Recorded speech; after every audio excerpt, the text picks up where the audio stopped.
Can we take some questions from the audience, please?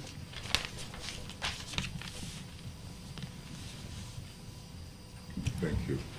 I'll go first. Your name and... Yeah, my name is Chris. Affiliation? Oh, I'm a student. Where? I was born in the Congo and I was raised in the Congo. DRC. So looking at this panel, really, I'm looking at a bunch of people who are sort of denying countries and the progress that's being made in the country.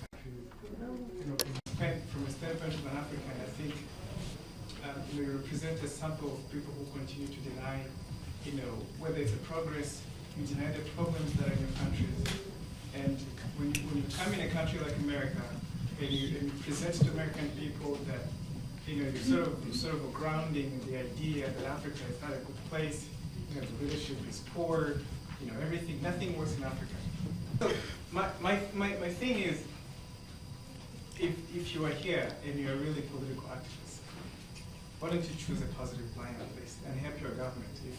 If Kabila, who has a trillion problems in his country, and he's trying, if at all he's not trying, let me just go in your line that he's not doing anything for the country. He's accumulating wealth for himself.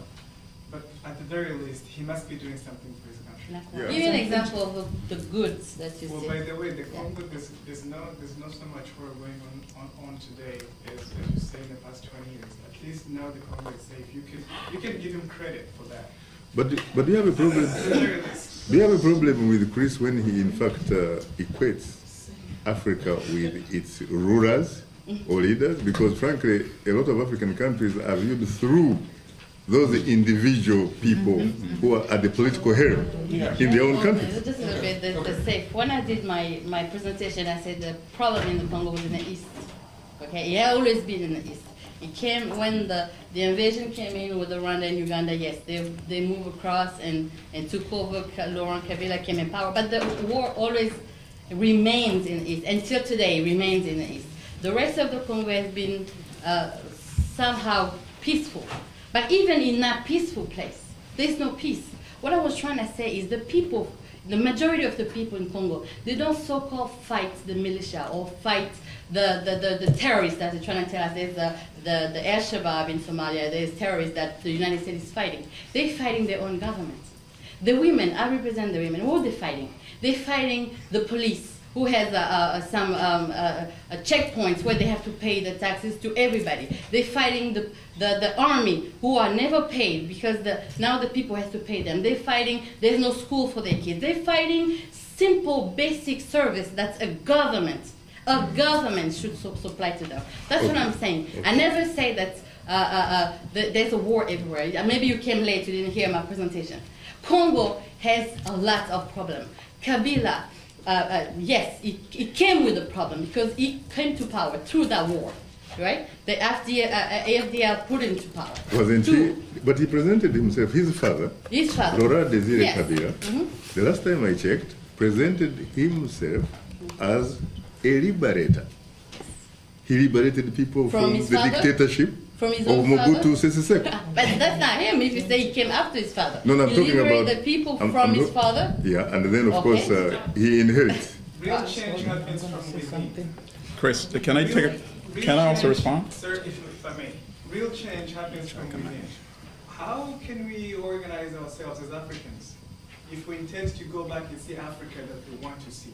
Why don't we get the hell out of here and go to the Congo, to Rwanda, to Burundi? Do you want an answer? Let me give you a quick answer. Yes, sir, if you can. I can.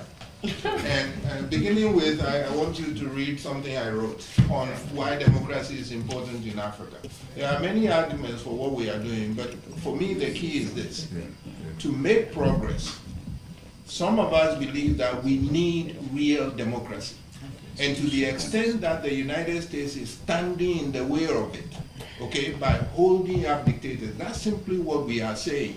If we are fighting to establish democracy in Congo or Rwanda or Ethiopia or Egypt, we are saying that it is wrong for the United States to block that and that it is not even in its interest. Now, please you know, nobody speaks perfectly. Nobody even writes perfectly. So if we gave you the impression that we are saying nothing is good in Africa, then we didn't speak correctly. Actually, the point is, we are on the road to progress, but right now there is an obstacle, and that obstacle has been there. Every time African people rise up and try to get a good leader or make progress, there's a long history of the United States coming in, whether, you know, and blocking them. And we are saying that has to stop. That's what we are saying. Yeah.